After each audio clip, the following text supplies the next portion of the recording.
just next door neighbor, China, is on a rate cutting spree altogether, Kartik. Absolutely. So, China, Krishna, as you know, and we've discussed so many times over, but just for the sake of our audiences listening to us today, China is facing a very different global problem.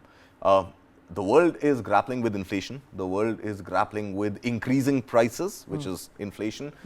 And to tame those rising prices, central banks across the world want to suck out money from the hands of their citizens, of the public.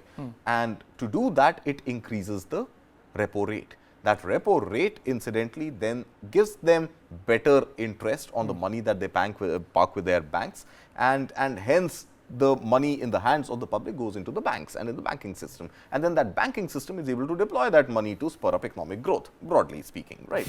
China is facing a very different problem. China is facing the antithesis of inflation called deflation. It's facing a situation where whatever goods and services are being produced in the country does not have any takers. And it does not have those takers simply because the public in China wants to hold on to their cash. They are not very sure about the direction in which the Chinese economy is going. Jobs are slow to come, unemployment is high, and the Chinese economy, the Chinese population is holding on to all the cash in their hands, not wanting to make big purchases simply because it doesn't know where the economy is headed.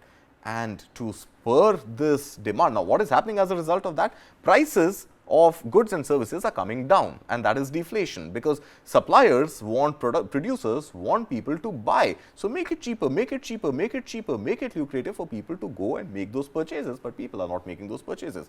So what China is doing is, instead of raising rates as the rest of the world, it's making money cheaper. It is making money cheaper. Put more money in the hands of people and let them go out and make those big ticket purchases. Now, housing is one of the most critical harbingers of China's growth, in addition to manufacturing, of course. For the domestic demand, manufacturing is for the rest of the world, but for the domestic demand to spur up, housing is one sector which has completely slowed down in China, to a point that one of its largest real estate players, Evergrande, has filed for bankruptcy in the US courts. So the housing market in China has slowed down. But China needs that housing market to pick up. So what it has done this time, instead of cutting the repo rate, it has cut the prime lending rate, PLR, which in China is called the loan prime rate, LPR. So the LPR has been cut down by 10 basis points, making housing loan as cheap as 3.45%. 10 basis points reduction there. So you can actually take a home loan in China at under 3.5%. In India, home loans range between, let's say, 9% and upwards, 8.75% and upwards. So you can get a home loan in China for a third of what you have to pay for a home loan in India. So imagine dirt cheap EMIs, hoping that the real estate sector picks up some momentum and people go out, make those high value purchases, and keeps the real estate sector in China afloat. That's right. China's real estate sector has been down in the dumps for nearly a year and a half, 18 months, and it all sort of, eventually the big collapse came in the form of Evergrande filing for bankruptcy. But the sector has been in pain for a good 18 months now, from what we understand.